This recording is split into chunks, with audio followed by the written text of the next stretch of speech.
saying that he thinks that Shia LaBeouf is a culture and style icon. I guess so, because I guess I've been watching Shia LaBeouf since I was like 12, whenever Holes came out was the first time I peeped this nigga. Then I'm a Will Smith fan, so I know this is Cameo and iRobot very well. And from there it gets weird. I think I watched Nymphomaniac just because I didn't know what the movie was going to be about. I low key thought it was going to be. I'll be 100 with you. I thought it was going to be Triple X, and then I was like, wait, Shia LaBeouf is in this? I don't really want to know if I want to see Shia LaBeouf in this. And then I found out it wasn't actually a Triple X movie. So yeah, this is my background on some of his recent stuff. Also, shout out to Shia LaBeouf. I still think he got bars. Like his freestyle was better than half the freshman freestyles in the last 2 years. So I'll give Shia that for that. But he also has a second part about saying he got raped in a museum. You remember that? When he did that like weird self-museum thing where he put himself in a room in a museum by himself and had people come in and look at him. He said somebody molested him or something. So yeah, like it's over. You let that happen or what? Like what? Again, that's why I'm like. I mean, you can see the museum, but like you can at least have like cameras or something. I don't know. Was he like naked or something? Like, I don't know. I think he was. Like at this point, like he had to be naked. Like this is. I think he was. Like I said, it was a weird time for Shia LaBeouf. I mean, I guess life is weird for Shia LaBeouf. All right. On the Pittsburgh news, I'm a history nerd. I'm never gonna lie about that. And I like to try to give y'all history of our city. So for you wonderful people riding around Pittsburgh today, today, because today is the 4th. So yeah, 2 days ago was the 95th anniversary of Monongahela Boulevard. For y'all who aren't old enough, and I'm assuming most of y'all aren't, because the name was changed in 1922. And if any of y'all old enough to remember this, and I'm shocked y'all listen to the show. That's what I'm like. This. But back, like I said, on October 1922, originally the Boulevard of the Allies was named Monongahela Boulevard. It was the most expensive road ever built in the United States at the time. And if you understand, at that time, there was no 376. I don't think there was even a Bigelow Boulevard. So at that point, it was technically the first road to have to be suspended off the ground, because the beginning of the Boulevard of the Allies was the same. You got at the end of downtown and it rises up. There used to be a 4-way interchange at the Liberty Bridge. Like it wasn't how it is now. You used to get up there and there used to be a light. Mm-hmm. And then you could go on Liberty Bridge or go straight. And then after that, and then you go on the page. I have like 11 pictures of it on the page and some of the schematics of the original one. Again, big pillars. Like I said, James, if you want people, that's the way the bullet, like how it was back then. It's just interesting. Like I said, I'm interested in this stuff. Like I said, 95th anniversary of the Boulevard of the Allies. Again, it was renamed after the Great War, World War One. I'm not old enough to be calling it the Great War. But yeah, after World War One, it was named after the Allies, and that's how I got its name from there. But it does make sense. Allegheny Boulevard is the one that goes next to the zoo, travels all the way basically to New Kensington. Monongahela was supposed to be the other one for that side. Again, changing names isn't a bad idea. I don't like saying Monongahela that much just because it's a long ass word and I can fuck it up like everything else I fuck up. So, but yeah, like I said, 95 years to the Boulevard of the Allies. And I love the city of Pittsburgh because a lot of things in the city of Pittsburgh are like that. Like roads and a lot of our feats, like tunnels and stuff, are usually the first. Go and check out a lot of like our history, like the first, like I said, most expensive road in the U.S. history at the time. We had a lot of the first like wired bridges and stuff like that in the country. Like we have a lot of firsts in this country. It just gets mistaken. At one point, we had the tallest building in the country. Yeah. The U.S. Steel Tower was at one point. That was one of the biggest. Yeah, it was the tallest building in America at one point. So we always at some point had a record, and then because of the depression the city went through in the late 70s and 80s, we just never was able to continue on that. Mm-hmm. So, like I said, that was a nice way to, like I said, segue into Pittsburgh and what we're getting into today. Again, I'm gonna let you tell them out real quick, but what's the albums for the day, James? So we got Komplex, that's Skatter Brains. It's like just a little small. I don't know if that would be an EP. It was like 7 tracks. Just selling it, so I call it an EP. And then we got Lit King is the album and mixtape. We're just gonna call it a mixtape to save him. That's me and Malachi made that decision yesterday. Okay, so this is a mixtape. All right, we'll just leave it there. And this is Hawk Junya. He came in actually last week when we were having a hangout party with KK. And that was pretty cool. and everybody was like, she was mixing it, and we're doing a few freestyles. I didn't get to see him, but so you already know that you gave this to us personally, so we're here reviewing it for you personally. Also, shout out to KK. We're doing a Henny D interview in 2 weeks on the show, 2 weeks on Wednesday. She set it all up. It's all credit to her. I'm just doing the legwork for her at this point. So I definitely love when the station gives us work to do, because we need work. So yeah, shout out to KK for that. But yeah, like I said, Hot Junya is gonna be an interesting. This is we're gonna start off with Hot Junya just because we have the Komplex thing going on this week, so I want to make that the headline for the day. So I don't have a lot of background on Hot Junya outside of this project. I guess I don't know if this is more projects out of him. I do have to shout out to some of it's not on the page. So some of his producers that were on here, like J-Pat and Mike Tomlin, and yeah, this is an interesting product. You know what I got to say about this off top? It bumped better in my headphones than the whip. Because if I had just did this review off and just listening into the album in cars, I don't think I actually was. You know what's weird is I consider, and I honestly do somewhat consider this a trap album. I consider trap music the music that you're supposed to bang in your cars. Yeah. And I didn't get this out of this, even though this is a trap album. Yeah. Saying that, when I went and put my headphones on that have mini subwoofers in it, I got more of what I thought I was getting. Mm-hmm. Like bangers like Lit King and Bow Down came out more to me. Like the weirdest one for me, and I want to talk about this song solely because I don't know how I'm supposed to feel. It's Muddy Muddy. He knows I've been talking about Muddy Muddy for like 2 weeks because I like it, man. Mm-hmm. Like at one point I didn't like it, and I guess that was because I listened to the car too much, and the car just like, again, the beats to me don't translate the car well. Yeah. But after I put it back in my headphones, I'm like, there's nothing lyric. I look at Muddy Muddy like I listen to Travis Scott, man. Like there's nothing lyrical about this song. It's not much special. It's unorthodox. Like it's kind of low key off beat, but it's because the beat is like really awkward. But I fuck with it. Like I vibe with this track. It gives me the Kid Cudi feel. Like I vibe with this, and I've never drank lean a day in my life. But I could definitely just lean back and rock with this. Like I said, that was definitely like that. Like I Am On was one of them tracks. So I'm just like, I don't know how I feel, but I'll bump this. Same thing with the biggest disappointment of songs that I like. Jack Boomin just ended halfway through the hook. Yeah, that was something that was kind of upsetting. It was just like, it's a good song. Like it was going. Awesome. Wasn't it like less than 2 minutes too? It was like 2 minutes. I was thinking maybe somebody else is gonna be on there. I was thinking like, oh, maybe somebody's left off the track. But yeah, definitely Jack Boomin was just disappointing for the shortness and the fact that, again, I don't know if it was what happened, but the hook ends like halfway through the start of the end of the song. Mm-hmm. So yeah, that one was a weird one for me. Honest to God, after The King Is Coming, which after I listened to the intro more, it's like some old school movie shit, like an intro to a movie, mm-hmm. which I fuck with that. I fuck with Lit King to a point. It gets a little repetitive, but I do fuck with it. The beat and everything is cool. I get the point. Bow Down is really one of my favorite tracks. Bow Down. Okay. And I like Dog Shit. Even though, and I hope we do the interview one day because I just need to understand the problem with, I like it, but the issue with the hook is it sounds like you're literally referencing actual dog shit and not like the lingo of why it's like, oh, I'm on that dog shit. Yeah. No, it literally just sounds like you talking about dog shit. Like what you know about dog shit. What you know about? Like, isn't like, the whole hook is just what you know about dog shit. Yeah. What you know about dog shit. And I'm just like, if I'm walking my roommate's dog and I notice some people see me, I pick it up and throw it away. Outside of that, I leave it outside. Like, shout out to the fact that I am a savage about picking up dog shit. Like I have to know that you saw the dog shit, and then I'll pick it up. But if I look around and don't look like anybody saw that shit, we move it. But back over to that. Yeah, that was my only issue with dog shit. Like the song itself isn't bad. And I mean, honestly, God, all jokes aside, I know what you're talking about. Yeah. But like, it has a weird placement. How like the sound, like it's just like it's by itself. Like, even though I like this 1,000 times more than the dog shit remix that YSO did, at least I understood that YSO was talking about him like he be doing dog shit. It was just like you just said dog shit, and it was just a blatant statement.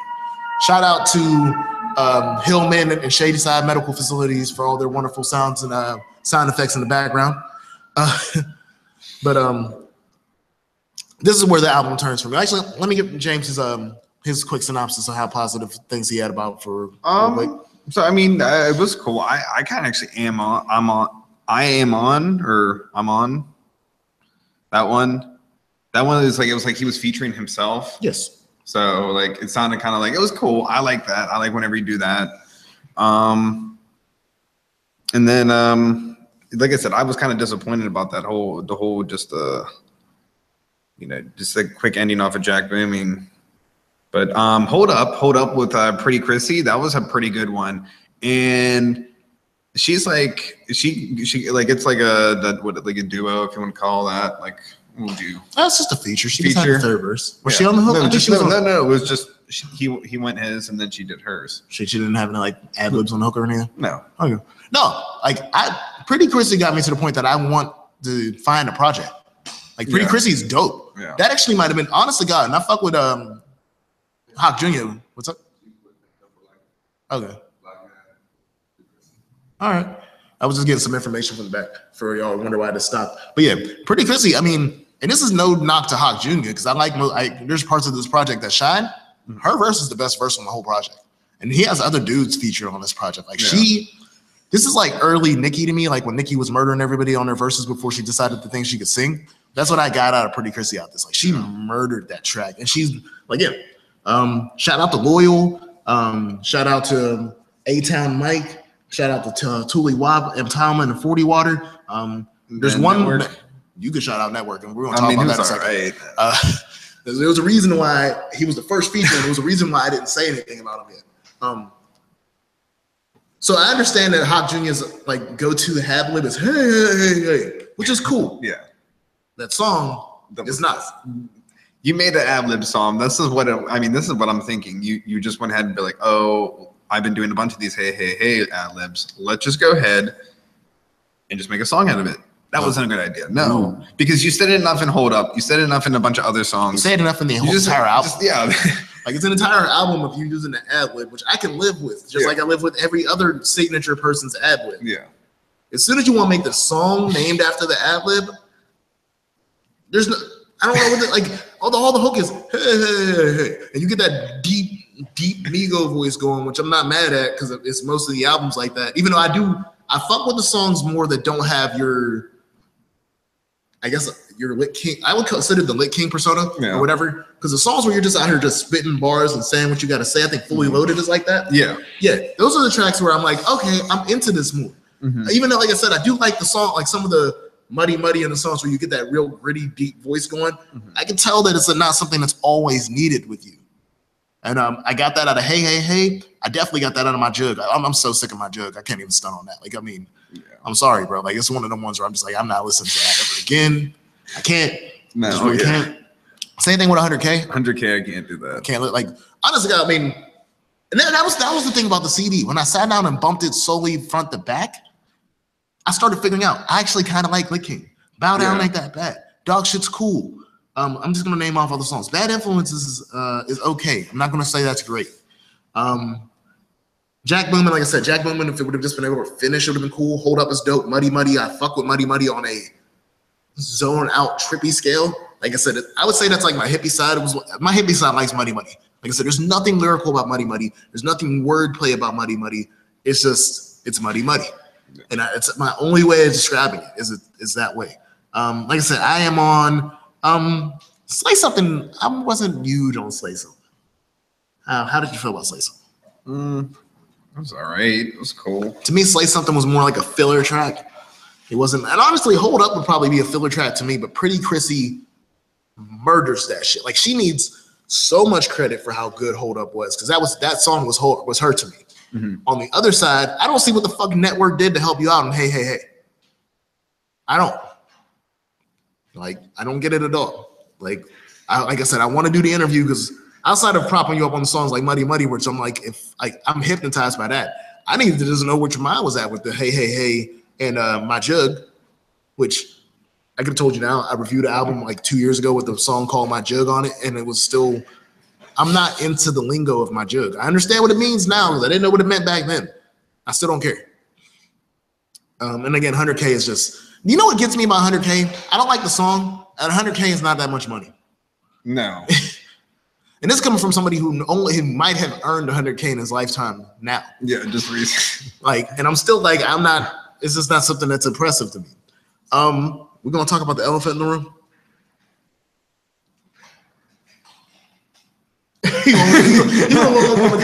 I gotta look over my shoulder.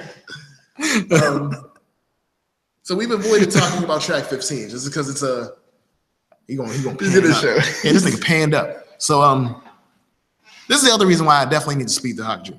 And we need again, we're calling it a mixtape just because Hawk, I fucks with you. Y'all playing around with Birdman on this one, man. And Birdman is about his money. So we're gonna talk about Rolling, which is a straight up, like I'm not calling this a sample. This is a straight up remix of the Big Timers Rolling from Get Your Roll On. Yeah, Get Your Roll On. This is a straight up remix. They could call it Rolling all they want. They use the same hook. And again, this song, as James said, it's not fair to look at it from the old song's point of view, which I think is completely fair when you use the same hook. It's not as good as the first joint, but it's not bad. No. I'm just worried about your legal issues. Like this is complete, like legally, make sure you're not selling this song. Just gonna say that. Outside of that, Tully Wop, M. Tomlin, 40 Water, it was a dope posse cut, and I'm always down for the posse cut. I like posse cuts. Okay, before I say this, I'm not like French Montana, where I'm gonna call you a weirdo, but I feel like an album's more fun when you can bring your friends along. Yeah. I don't need a whole album of just you. Saying that, I will admit I just gave Walkman a 5 out of 5 for having an album completely by himself. So it's not like you can do it, but you gotta be talented as hell to do a whole album by yourself. Like super talented, and you need to be able to keep me convinced that I'm entertained, which is something I could question about some other artists that have been doing this recently. Again, that's the reason. The shade. Hey man, you know who I'm talking about. Like, and again, top 5 rappers out in the game right now, but listening to an entire album by this certain Fayetteville artist is taxing to me sometimes. Like I said, not going to throw any direct shots, but we get subliminal all we want. But yeah, that's how I feel about that. So saying that again, Get Your Roll On remix was dope to me. Yeah, I think that's the best way you could say it. That's remix. Yeah. Oh, it's a remix. Like I said, you could put it on Rolling. You could argue with me about this. You use the same hook and basically the same beat. Shout out to M. Tomlin, because I'm assuming M. Tomlin made the beat if he's featured on the track. Nah, man, I can't. Like I said, that track has a big ass asterisk on this entire album. Yeah, because it's just a random track. Like literally, it's track 15. You could have ended the album with me never hearing that, and it would never. We've never had this extra conversation to have about how you decided to Get Your Roll On your own album back in like 2017. What year did Get Your Roll On come out? 2003? 02? Maybe. Like Get Your Roll On is like 500 Degrees. Wayne or Juvie? Which one was 500 Degrees? Juvie? Wayne? Yeah, Wayne is it's like 500 Degrees Wayne. I know both of them had albums with the words degrees in it. Juvie at 4? Okay, yeah. I know I was right on the line of it. I just hate the fact that they kind of just sequeled the Wayne made a sequel to Juvie's album. This? Okay. So yeah, like Block is Hot time. Like this is a long time ago. Like this is before Birdman had Dragon Balls on his head. You just brought that back. Wow. Yeah, I took that pretty far. Again, back over to the main thing, this review. We had like a week to look at this, and I will admit, it's grown on me. Yeah, no, I can say that. Because before and again, it was the fact that I've gotten to my normal circumstance. Like I feel like how our reviews go, I get the random play when we listen to it in the whip, and we're not listening to it in order. We're just bouncing around tracks. 2000. So April 20th. April 20th, 2000 was when Get Your Roll On came on. So you remixed the song 17 years later. Shout out to James for that research. I knew it was old. Like I knew, like you only 4 months away from that shit being said 1999 on that shit. But they did that purposely. When that song came out. 420. And on 420. You think they did that part on purpose? Get Your Roll On. Yeah, okay. I'll take that back. That was a stupid question. I'll take that as Jay Skyline's stupid question of the day. But again, all in all, like I said, for a trap album, do you think that changes the whole album? What? That being taken off? No, I mean, no, they wouldn't change my review. Okay. I'm over here looking out for him in the legal sense, but in the review, no, it doesn't change anything. Okay. I'm just saying, call this a mixtape and just chop it up as a win. Mhm. But no, like, because the song wasn't bad. There's songs that are way worse. This song just makes a conversation. To me, this is a shock value song because again, it's not that great. It's not bad, but it brings out like, oh wait, did they just drop a remix to Get Your Roll On in 2017? That's what I said. The first time I heard that joint, I'm like, ain't it 2017? Bullshit. Like, what the fuck? Again, that's how it was. Like, I had a whole stop, drop, and roll moment with that track. But no, I could definitely say way worse tracks all across this album compared to Get Your Roll On remix, which it's gonna end up on my iPod as the Get Your Roll On remix in like a day or two. Like, it's gonna be full blown like that. Without Manny Fresh. Like, you know what, man? I might even let it slide if you had like a Manny Fresh outlet, but like or something like. I don't need any Birdman shout outs, but like. No. Side note, when reviewing this album, when we got to this point, we went back and listened to the original Get Your Roll On, and we figured out that Manny Fresh is the only thing you remember about that song. Try me. I bet any money you don't remember shit Birdman said in that song, because I don't. Still Fly might be the only time I remember Birdman verses. Just like I said, that was a side note because we figured that part out. So I can say, like, we can say this. Hawk Junya, Tuli Wab, M. Tomlin, and 40 Water are better than Birdman was on the original track. I still give Manny Fresh over y'all. Yeah, it's like that. So, you got anything else to add on this before we get into these numbers? I think you gave it. Oh shit. Also, is it an insult to like outly say that somebody's better than Birdman? Because I feel like I'm better than Birdman if you put me behind the track. Sort of. Y'all can shake your head all y'all want. If he could say he could beat up Steven Seagal, I could say I could beat Birdman in a rap battle. I feel like that's a fair. I feel like that's like a fair. Give me a year to get my bars up. That's right. Give him a year. All right, he said it. That's gonna be the running joke for the rest of the year, for the rest of UnFiltered. Give me a year. Give me a year. Give me a year. I'll have that. But yeah, like I said, like. So yeah, I can tell y'all that y'all did better than Birdman. I can't say y'all did better than Manny Fresh. Saying that, again, I originally listening to this album outside of context, which is a big thing to me when doing these reviews, is listening to the album in order the way it was supposed to be listened to. And I wasn't doing that for like the first couple days. I was just listening to the tracks and I was like, I don't know if I like this. I don't know if I like this. Listening to it in order, it gave me a true understanding of what I do and don't like about this album. And it's pretty cut and dry. You can tone it down on whatever vocal effect you're using on your voice. I don't think it's auto-tune, but like I don't think your voice naturally sounds that deep. No. But I feel like there was a couple times where he featured himself. Yeah. I mean, he sounded differently. Like he either got too deep or he like changed up, like it had like a little higher pitch or something. I mean, like nothing. It didn't seem like it was like major auto-tuned or anything. True.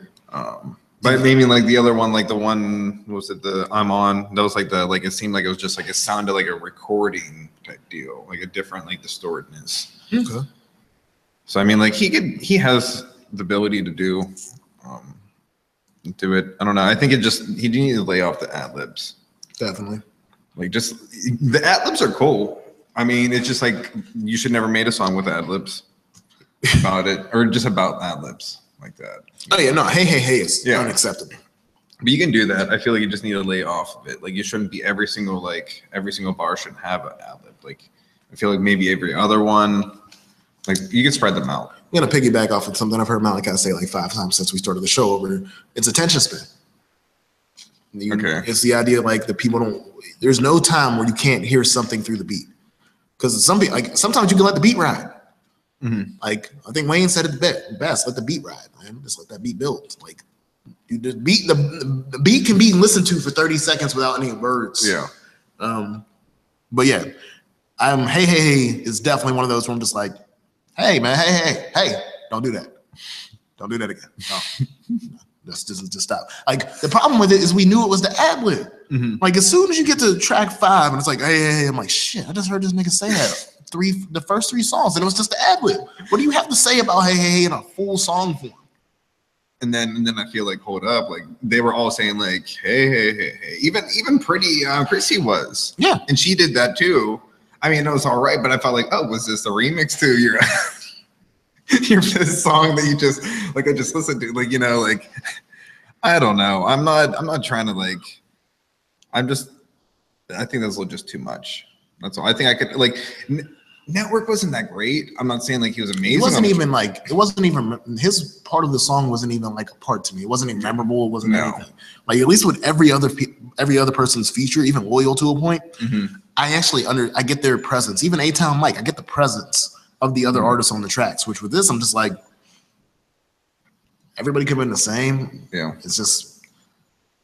I mean, even though we're gonna do our threes, understand that we're talking about Hey Hey. It's my worst song. Like it's hands down. There's a gap. Like I might not like the other two songs when we do the top three worst and best, but there is a significant gap to the quality of what I consider Hey Hey Hey is to the rest of the music on this album. I mean, you want to go do the tops right now or bottoms? What do you want to start with, bottom or top? I'd rather end on a good note with this. Let's start with the bottoms. Okay, I'll start with this. I would say number 1 would be Lit King. I wasn't too interested. I'm gonna just immediately say like the first song as an intro. It's not a song. It wasn't anything like in particular. So I don't really consider part of the album or against. Like I don't consider like a factor. Side note, because we never talked about this. Your intro, interlude, or outro would have to be very bad for me to ever consider it part of the bad, like top 3 bad. Or like it would have to be like straight up like he wasted my time with this interlude. Yeah. So no, like the intro doesn't bother me that much. Yeah. I mean, if I didn't know, like, okay, if that's an open game like that. I never think, like, I've never heard of something that bad to ever say something like that. But anyways, that would be Lit King. I wasn't really like. So is that your number 3, or you? This number 3. Okay, because you said number 1. I was like, are you going from 1 to 3? Yeah. No. I'm saying that King is Coming is the intro. That's the first song. I mean, if you want to consider that a song. But anyways, the first track. Anyways. So Lit King's number 3. So Lit King is number 3 on the worst. And then number 2, what would I do for 100K? Put you at number 2. That's what I would do because I didn't really like it like that. Okay. And then number 1 obviously is Hey Hey Hey. I didn't need that. And like I said, it's not. I don't want to blame it on Network's fault. Like this is. Oh no, this is a collective thing. This is fully collective. Yeah. Like I mean. Again, my worst, like we already know, my worst. I'll tell you the 2, 3, and 2. But my worst is Hey Hey, and that's a collectively bad song. I don't want to. No, I'm not. I'm saying like this. I'm saying Network. If like I feel like they could have did a different song, he probably would have had a better chance. It's just like I mean, personally, you're not gonna get me to hop on your ad lib track. No. like I would love to hear that conversation between him and Network in the first place. But yeah, he must have never heard anything before this. That's what it was. I feel like it's shady to work with people that's never listened to you at all. No, you don't get to listen to the rest of the project. You're like, oh, hey, I'm doing a project. Okay, that's different. And they probably never knew you're going to do this type of ad libs like this on throughout the track. So like, oh, I just have a song called Hey Hey Hey. Once you jump on like that, you don't know what's going on. That's true. I'll give you that. He was molested musically. I got Jordan. Cause man, you can't be using words like that. God damn. Okay, my worst 3. It starts off with 100K. Number 2 is My Jug, and number 1 is Hey Hey Hey. Shit. I don't even know how I follow that, bro. Again, 100K was just all right. 100K and My Jug are just generic songs to me. Yeah. There's nothing special about these songs. They're not. I don't like My Jug at all. I'll give that. 100K can be listened to again, but it's really generic. Like this is just bubblegum rap to me. I could live with a Jug. I think I could, but I mean, like, I don't think it's the worst. I don't know. It's one of those songs that's fully driven by lingo, and outside of that, it's just not one. Like, it's not a song I can get into. I'm never usually in the songs that is strictly lingo based, and like a word that's called JOOG does not exist. Mm-hmm. So that's just how I feel about that. And again, 100K is just generic. 100K ain't that much cash for at least like when you're balling, it ain't that much cash. And it's just a boring song to me. Like again, they're not Hey Hey Hey. I could tell you for an hour about why I think Hey Hey could have never been made as a song, and I'm surprised they made it past the idea. I'm assuming y'all smoking. Like I'm assuming y'all was lit as hell in the studio. Like it must have been like, a lot of people don't understand. Rappers don't make their albums in order. It usually gets picked in order later. So I'm assuming like Hey Hey might have been one of the last songs y'all did in the whole thing. Y'all was just getting ripped. Just like, yo, what you got? Hey Hey Hey Hey. That shit works, bro. Let's get in there for that. hey, I'm fully down for that. And that deep voice thing, let's get it. That's my only way to excuse what's wrong with Hey. Because Hey alone takes like a point away from the entire album, let alone what the actual grade will be for the album when I'm finished. Like, it's just one of them ones where, like, if I have to stop and then like restart a song because I just had to stop because it actually low-key gave me a headache. Like, low-key Hey gave me a headache. Like, I had to like I had to turn my bass down on my headphones. I remember this clearly. I turned my volume down. Like, I usually listen to this on full blast. Halfway through Hey, I had to turn my shit halfway down. Yeah. Just weren't having it. It's just that bad for me. Saying that, the brighter points of this album are much brighter for me. Yeah. Way brighter. I'm gonna start y'all off. Number 3 is Fully Loaded. Like I said, it's a trap song. It's about the life, but I fuck with it. Like I said, it's definitely a straightforward trap banger to me. And the funny thing is, he kind of uses the same cadence from Hey and Fully Loaded, except it's more of a hook. So, and it's the same deeper voice. So I definitely fuck with that. My number 3 is Muddy Muddy. Again, I'm not gonna argue lyrics. I'm not gonna. I don't understand what to argue with you about how I like Muddy Muddy. I like Muddy Muddy, and I'm leaving it at that. It's gonna be on my rotation. It's not lyrical. It makes almost no sense, but it's the vibe I get from Muddy Muddy. I rock with it, and I'm just like, don't ask me why. Just don't. Please don't. On top of that, after that, I'm going Bow Down. Like I said, after Lit King, to me, Lit King wasn't a bad start to the album, so we have a difference in opinion on that. But I think Bow Down was definitely it brought it made me understand why you're calling yourself a king. Immersed litness in it and kept the gritty street parts of this all in it. Like I said, Bow Down to me was could have been the title track instead of Lit King. That was the one where it's like, save all the battles for Cassidy. Yes. Yes. That was okay, yeah. Thank you for bringing that part up. We don't talk like line for line. That was the line of the album. Save them bars for save the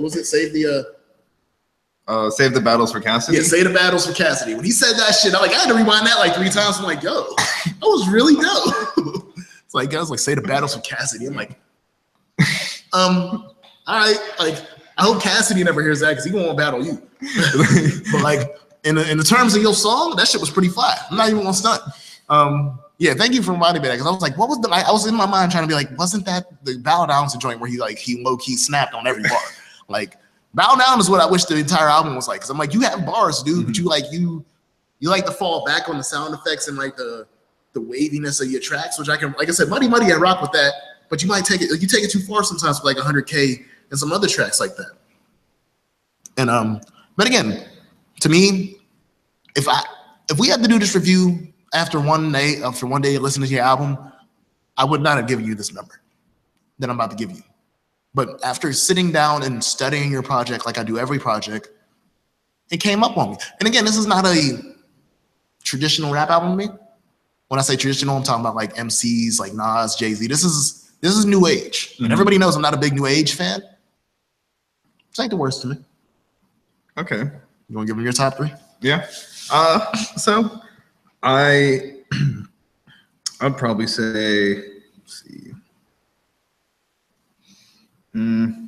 Like I said, Jack Booming would have been up there, but honorable mention. That's an honorable mention for me. But again, you stopped it too early, so that's like a 4 or something. But I'm gonna say, I like 3. I like Bow Down. And then another honorable mention is Dog Shit. Your honorable mention, Dog Shit. I had to honorable mention because it was better than the other one. Okay, because out of all the Dog Shits I listened to, it's the best one. But I still think that you can maybe talk about, like, you can figure out a different way, because this one was like what you know about Dog Shit, and then the other one was I'm on that dog shit. Maybe we could figure out a different way to like just talk about dog shit. Just a different word. Or maybe, yeah, we can think of a better word. But that's all I'm saying about that. But keep on rolling. I would say number 2 would be Fully Loaded. Number 1 was I'm On It, where I really like that, like the double, like that, like featuring, you know, the featuring yourself type deal. Oh no, that's, again, I've liked it out of other artists in the past. I can't knock it. Mm-hmm. So I really I'm not really about the new age rappers. So I mean, like I'm still getting into it. It's kind of difficult, you know. But this has like a mix and blend of like, you got trap vibe, you got auto tune, you have, you know, he has distortion. He got everything he could need. It seems it's a pretty good project. I can say there's not a lot of variation in beat selection. Yeah. Like it doesn't seem like there's a lot of variation at all. Mm-hmm. So I don't know. I still think, you know, we don't have to do. I don't know, but like, what do you think is the issue of like new age rap? What would you say, like for you in particular? I feel like you can place and pick words like this three word bars. Like again, he sounds a lot like this, like Atlanta, the Migos crowd, the Future crowd. It's just, it's a simpler rhyme scheme, I think. Okay. What kills me about him is, like I said, songs like Bow Down. Yeah. You can tell that he has the aura of older rappers still in him. Like I feel like he hasn't lost the chance to be able to just go out here and spit bars if he wants to. I'm not knocking the fact that he knows how to make these other songs. I just need more of a merge. Yeah. So I guess I'll go first with this one. I'm gonna go with a solid 2.5. 2.5? Yes. All right.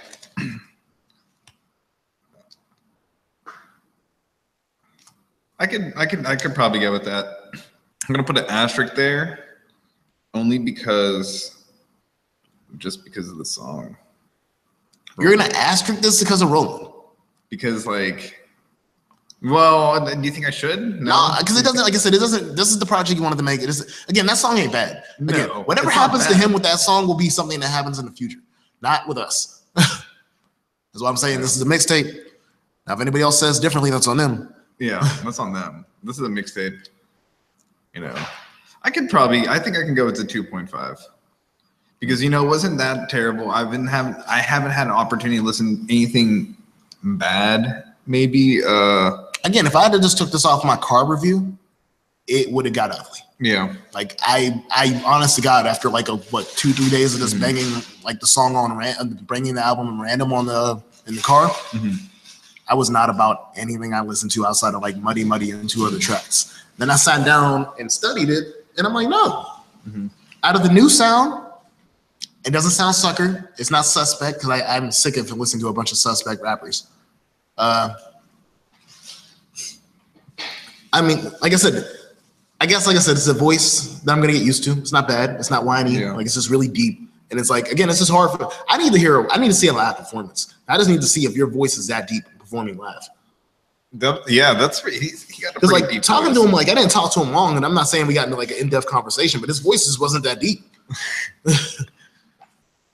You think he like uses something? Like, I don't know.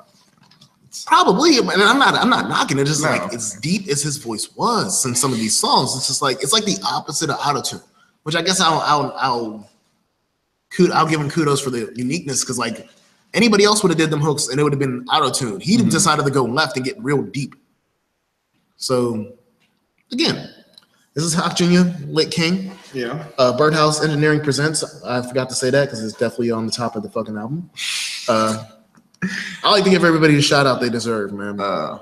Next time I hope I can get the producers on this low key because I didn't get the. And like I said, I think JPad did a couple beats and I know M. Tomlin did a couple beats, but outside of that. I don't have a lot of other a background yet. There's nothing. So yeah, man. Like I said, shout out to Hawk Junya. Shout out to KK for giving us the links. I say KK's definitely helping us out a lot with this music recently. So we're gonna get into the just to make sure that I'm apologize to Jane. Things are gonna get a little complex here. Happy? All right. There's a whole thing about that. But you really scattered my brains on that one. We're gonna have to have like a pun meter or something in here. Because I'm like we're getting real close to the idea like one day we're just gonna be saying puns and then we're looking around like, yo, even Malachi left. So yeah, shout out to Komplex. He hit us with the I mean he said it's an album release party, so it might be an album. Yeah, that's an album. Yeah. Again, when it comes to my technical terms or my Skyline dictionary, album should be 10 songs or more. But we'll call it that. This one was a weird listen to me. He has this is 7 tracks, 6 tracks, 7. It's a large range of sounds between one of my between the CD riding joints, like ride through it, or look of me? Look at me now. Look at me now. Yeah. Sorry, I've listened to the album. The names are like scattered around here. I even like the title track. Yeah, it's gonna be the whole punny show. It's all over. I fuck with the hook on "It's All Over." He has like that echoey effect. It's all over. I can get into that. Like it's like a trancey sound. I'm just like, it's all over. And I'm like, all right. And the fact that you only did it there, because I'm like, that could have got played out if you did that in any other song. Shout out to Gone featuring Joey Fats. Joey Fats is one of the I consider him like a friend of the station. Let's put it like that. So Joey Fats, the track with Joey Fats is dope. Really, there was only like one track on here I didn't like. Everybody or Every Day. Every Day was the one that was like a standout where I was just like, actually, I take that back. There's 2. Every Day and is that Mimes? Mimes. That's the feature. That was the intro. It's also 2. That was basically the single in my eyes. You want to know why? There's a Cash Money artist on that song. Caskey's from Cash Money. I had to figure that out. Really? Mm-hmm. He's the dude in the picture with Birdman with the KY jelly. You ever seen that? If you haven't seen that picture, look for it. But yeah, and he's not that bad. I've listened to his solo tracks. Like he's not bad. I'm just not here to support Birdman no more. But saying that, I wasn't into it. I was not into that track between him and TJ Rogers. And that's the posse cut. Like to me, that's the posse cut. If it's the only track that got more than 2 features, it's the posse cut. And I wasn't into it. And like I said, Every Day, I could live without Every Day. Shout out to B White. I swear to God, B White just almost never disappoints me. Every time I hear B White, like I said, I reviewed a project of his about a few years ago too. B White is consistent as hell. And y'all song, Ride Through It is one of the best songs I've heard of the city this year. Both of y'all. Ride Through the City, it's my bad. And it just brings me back. Like it's literally, and I mean, I know y'all say like a Benz or like whatever the car y'all talk about in the hook. To me, that song is the epitome. You can be riding around in a Porsche. You can be riding around in an Oldsmobile. That song, as long as you got the gear and you got the stance of like how you driving, like you out your business and you bumping this song, you cool, man. Like this is an anthem to me, low key. Like I said, super low key, but it's an anthem. Like I fucks with it really heavy. That's a good one. Yeah, they both go off on that one. Like I said, B White has almost never disappointed me, ever. Shoot, he's one of the ones he flicked Mr. Fockers one joint on one of his tracks. Like I said, B White is. I need to see him live, man. You said you wanted to get his. You lost his one track or whatever. Is that one album you wanted to get it back? Oh yeah, because it was on my iPod, and with my last iPod shit, I lost the B White album. It was the track "Fuck You," or it's like "Fuck You," like he tried to do Mr. Fucker. Yeah, it was like "Fuck You," but no, that track was fucking banging, man. I'm mad as fuck I lost that track, man. Like I said, so yeah, I definitely got to link up with him to try to get that whatever that project was. It's like 2 years old, and I want that project back. But how do you feel like? Give me your quick rundown on this. I mean, all right. So I mean, intros, Mimes, Ride Through the City with B White, Gone with Joey Fat, Skatter Brains, with Lazy JP. Look at Me Now wasn't too bad. Bizarre Future was cool. I really like that one. Bizarre Future was the song that made me see that he has a wider, like this extremely wide range of music he can do. Look at Me Now was a literal single. Wasn't there a video for Look at Me Now? I could be wrong. I think so. I didn't peep any of the videos for this project on this one yet. But Look at Me Now was if it wasn't for the fact that Mimes has the Cash Money artist on it, so it just makes, I know that's the song that was probably seen the most. And I'm like, well, that's not the song I would want to, it's just not the song I look at this CD about. Where Look at Me is more of like the CD, even though there is a track called Skatter Brains. Look at Me Now is like how I look at Komplex. Like I said, I mean, every song is how I look at Komplex, but Look at Me Now was like the track. Like it was like, oh, this is, if I had to introduce somebody to Komplex, I'm going to introduce them to Look at Me Now. And this is saying that this is not my favorite track on the album. I just think this is the track that's most relatable to average people. You know what I mean? Yeah. Look at Me Now. Yeah. Here's a music video for that. So yeah. But again, I can say this is probably the best title track of the year. Scatterbrains, It's All Over, which technically it's all over. I don't even think you might hear him say Scatterbrains once or twice on the track. Yeah, maybe. But I think to me it's all over. Yeah. But again, Scatterbrains for a title track, it don't get much better than that. Because a lot of people name a track after their album. Actually, what you just went through with Hawk Junya, and it doesn't add up. At least for you, it didn't add up. And this one, I'm like, no, Scatterbrains is. It gives me, because honestly, this is the most confusing title in cover art I've seen this year. Because it looks crazy. Like, you look at the picture of his. Had that, yeah. But yeah, if you it's on the page, isn't it? Yeah. Yeah.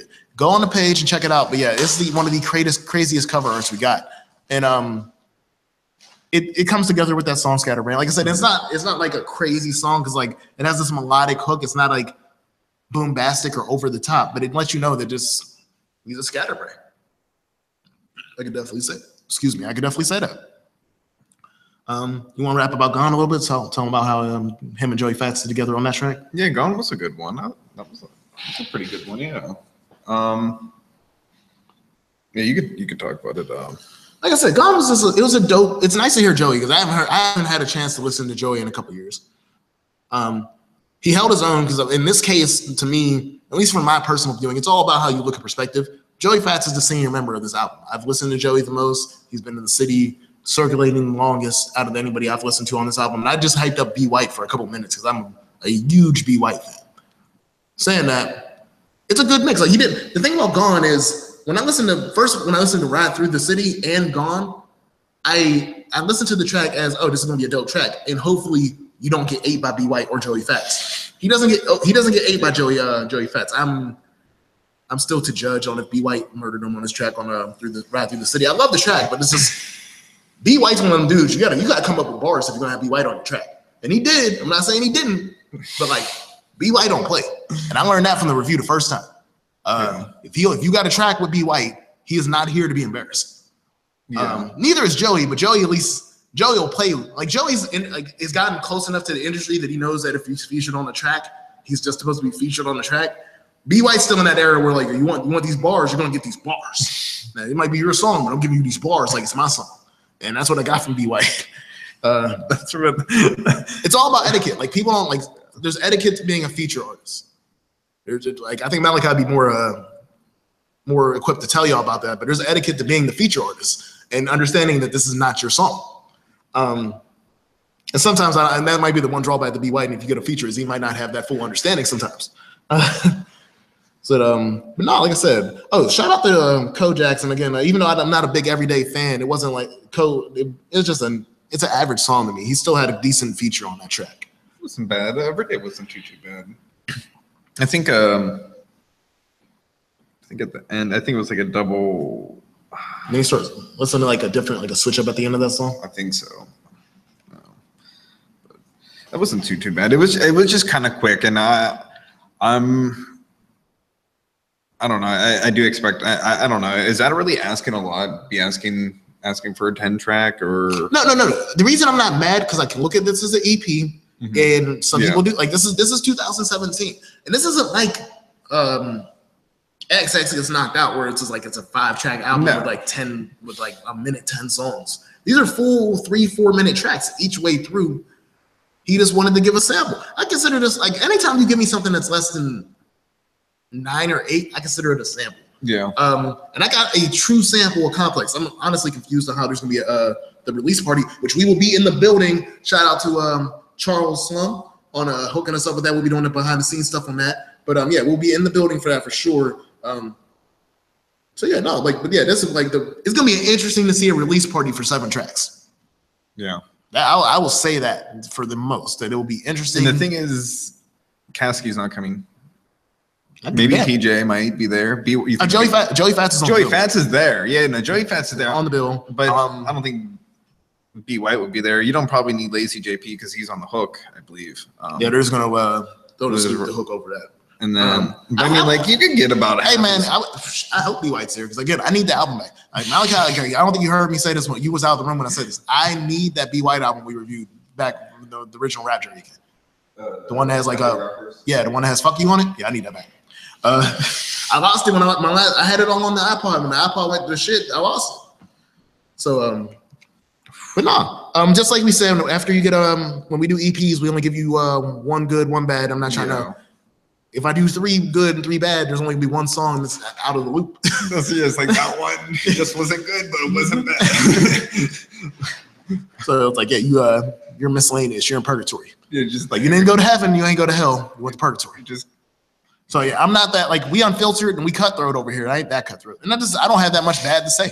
Like I said, to me, there was only 2 songs that I was like I didn't like every day, and then I just don't care about Mimes. So Mimes is gonna be my worst song. My best song, which will be the second track right after that, Ride Through the City. Again, Be White. I'm a smoke ride guy. I just like being able to relax riding through the city. So you're immediately disappointed in the beginning of the album, yes, and then you're like, rest was like, all right, we're good. Yeah, that could have been left out. But the problem is your intro and your outro matter. Yeah. The reason we talk about like if it's like a 15-track album. If a song is like 10 and it's filler, it doesn't hurt as much as if that filler track was number 1 or the last track. Mm-hmm. It's just math to me. Like it's like, and that's the problem. It's like I got open up to this, and it was the worst track. Yeah. Saying that at the time, it was past. Again, not one track on this is like god awful. Yeah. I just don't like vibes.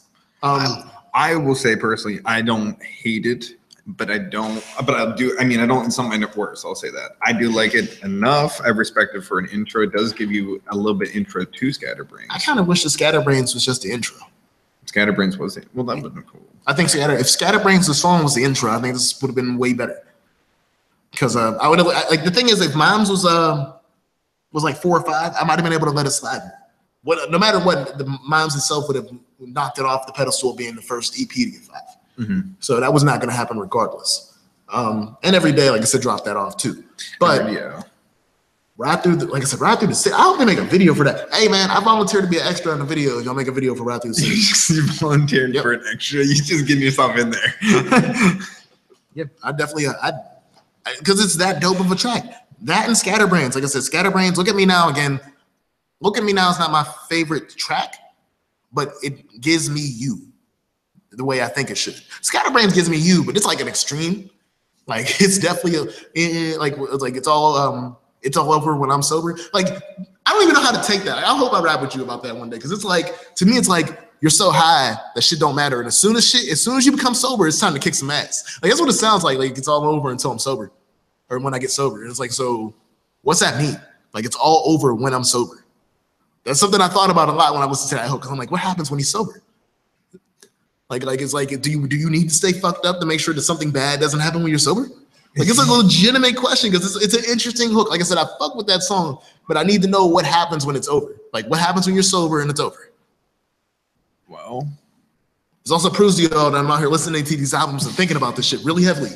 It's not just no bullshit. Because I like Scatterbrains is a legitimate song where I fuck with it, and I guess I gotta ask Lazy. Is it JP? Yeah, Lazy JP. Sorry. I guess I would have to ask Lazy JP that if that was him on the hook. But yeah, like I said, this is definitely for EP. Like I said, I don't discount EPs for being short projects because that's what you asked. That's why I'm like reviews EPs, mixtapes, and albums. I got to look at them differently. I know that.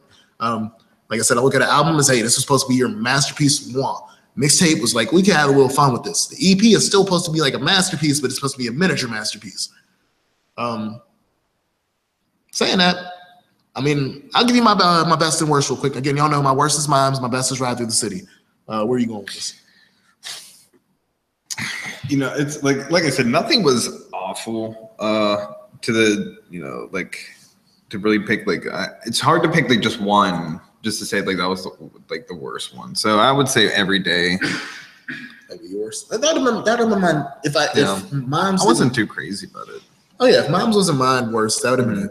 And again, Every Day is not that bad to me. I'm just not into it.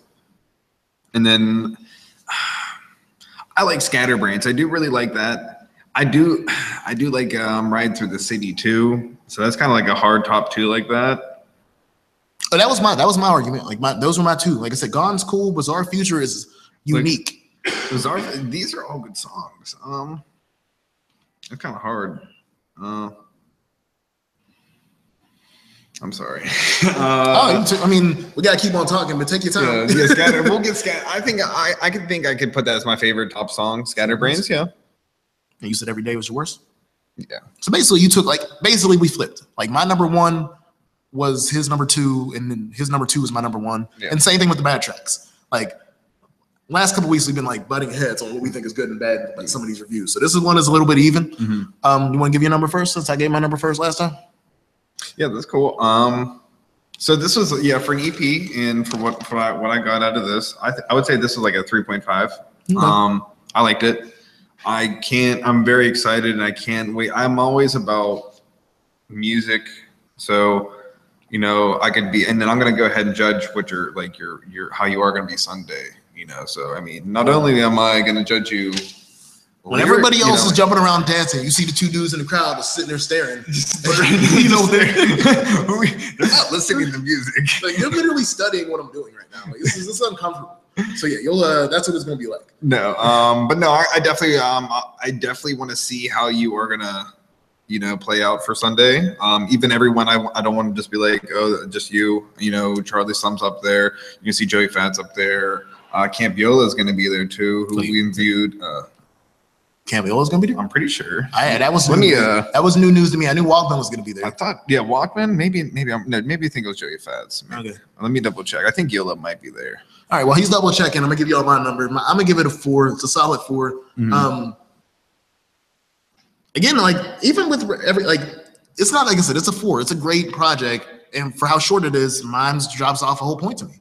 I might have been able to drop the 5 on Every Day if Every Day was just it, and like I said, if that was it, and it was 6 songs. But mine's it's a combination of hype and disappointment, which I'm like, oh, Caskey's on here. I'm like, well, that's a disappointing Caskey verse. It's not the greatest. Shit. Yeah, it's not the greatest verse out of did I just forget this nigga's name? What's his name, James? What, Komplex? Yeah, Komplex. Yeah, that just happened. It was just too hard. It was just too complex. No, the song, I guess so. And then TJ Rogers is forgettable.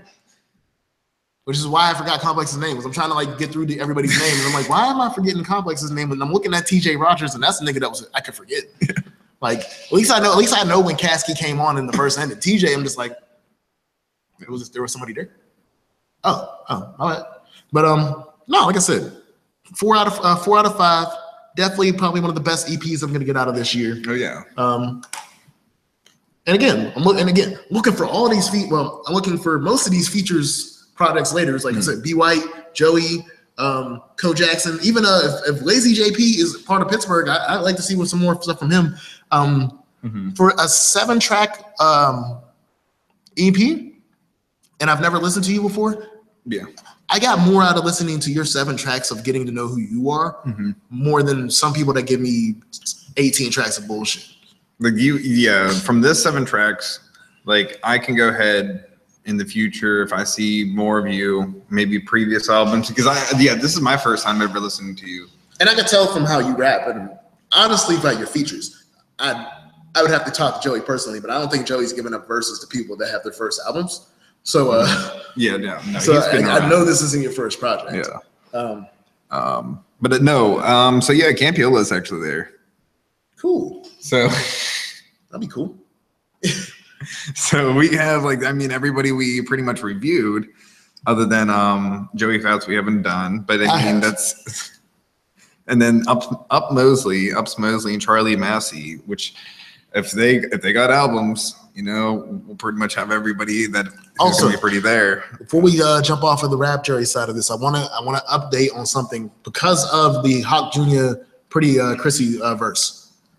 I am interested in doing a rap Jerry where we review 3 female artists in 1 week, and especially because Wednesday is Woman World Wednesday, it feels weird we haven't done anything. Yeah, we'll change it all. But if we can get 3 local female artists from Pittsburgh, and I can get albums that are released this year, I would love to review all 3 in 1 week and just focus on y'all for a week.